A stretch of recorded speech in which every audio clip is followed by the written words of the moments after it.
La mayoría de los huesos tardan muchos años en crecer y madurar.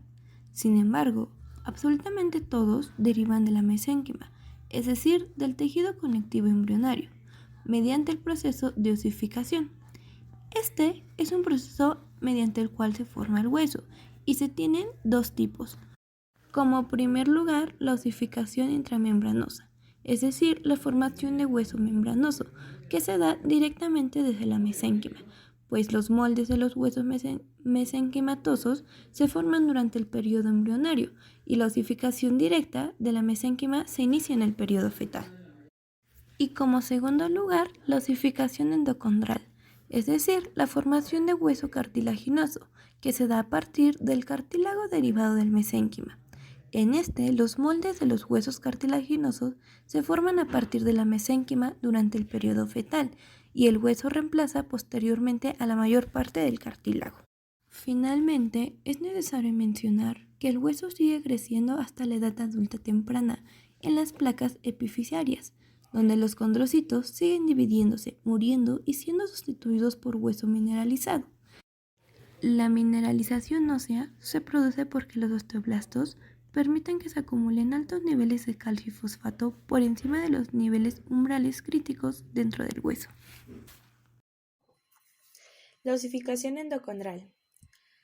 La osificación endocondral es el cartílago hialino que se utiliza como plantilla para la formación del hueso. El proceso detallado de osificación endocondral comienza en el mesénquima, que se diferencia en condroblastos. Los condroblastos secretan una matriz de cartílago hialino. Estos forman un modelo de hueso, un modelo rodeado por una membrana llamada pericondrio, y los condroblastos atrapados en la matriz se convierten en condrocitos. Después, la formación del centro de la osificación primario se produce en la diáfisis, es decir, el eje de los huesos largos. Los condrocitos cercanos al centro del modelo maduran y se hipertrofian. Los condrocitos hipertrofiados alteran el contenido de la matriz. Cuando decimos que alteran el contenido, se hace gracias a que añaden colágeno X y fibronectina. Esto permite que comience la mineralización. Al comenzar a hablar de la mineralización de la matriz, queremos decir que ésta conduce a entregar nutrientes a los condrocitos. Después, da paso a la apoptosis de los condrocitos. Se desarrollan en espacios llamados lagunas en la matriz donde solían existir. La invasión de los vasos sanguíneos se dan en las yemas vasculares, que son llamadas yemas periósticas. Estas surgen del pericondrio. Crecen hacia las lagunas del centro de osificación primario, es decir, el centro de la diáfisis. Llevan consigo células osteogénicas a las lagunas, que son los osteoblastos que forman hueso nuevo, los osteoclasos que descomponen el hueso y la matriz. Los brotes periósticos invasores rompen las paredes entre las lagunas, creando el espacio medular primario. Este finalmente se convertirá en la cavidad medular. Pasamos a las siembras de células osteogénicas. Las yemas periósticas depositan osteoblastos en el espacio de la médula. Al mismo tiempo, el pericondrio se osifica en un cuello óseo que rodea al hueso en formación. Después de esto, ahora es conocido como el periósteo. Los osteoblastos crean tejidos. Los osteoblastos, que ahora recubren los espacios de la médula, depositan tejido osteoide, es decir, componentes orgánicos de la matriz ósea, y lo calcifican. Esto es lo que es llamado hueso tejido. La remodelación ósea a través de los osteoclastos y osteoblastos sustituye el hueso tejido por hueso trabecular.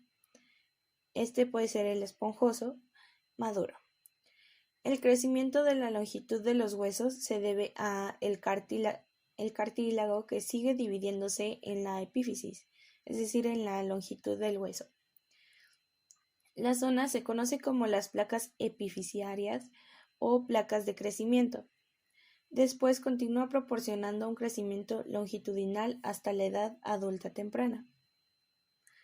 Los centros de osificación secundarios están situados dentro de la epífisis. Estos aparecen alrededor del momento del nacimiento. Siguen el mismo patrón que el centro de la osificación primario, es decir, la mineralización de la matriz, la muerte de condrocitos, es decir, la creación de lagunas, la invasión de los vasos sanguíneos y por último el llenado de las lagunas con osteoblastos que crean huesos. Después del nacimiento el cartílago permanece en varias partes, es decir, en las superficies articulares y en las placas epifisiarias, también conocido como placas de crecimiento, y estos se osifican después de la pubertad, lo que provoca que no haya más crecimiento longitudinal. La osificación intermembranosa es una conversión directa de células mesenquimales en tejido óseo. Los huesos formados por esta osificación tienen una capa intermedia de hueso esponjoso entre capas de hueso compacto. El proceso se da mediante las células mesenquimales cuando se condensan en láminas y se diferencian en células histogénicas, que a su vez se van a diferenciar en osteoblastos.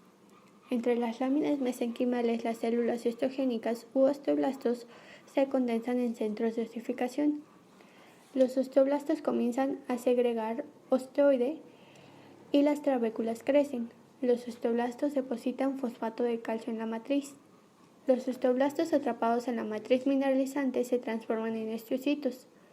Las trabéculas mineralizadas en su porción media se convierten en hueso esponjoso permanente. En su porción de superficie continúa la calcificación hasta que se rellenan todos los espacios. La remodelación se produce a través de los osteoclastos y los osteoblastos para formar hueso laminar. El mesénquima superficial se mantiene sin calcificar y se vuelve más fibroso.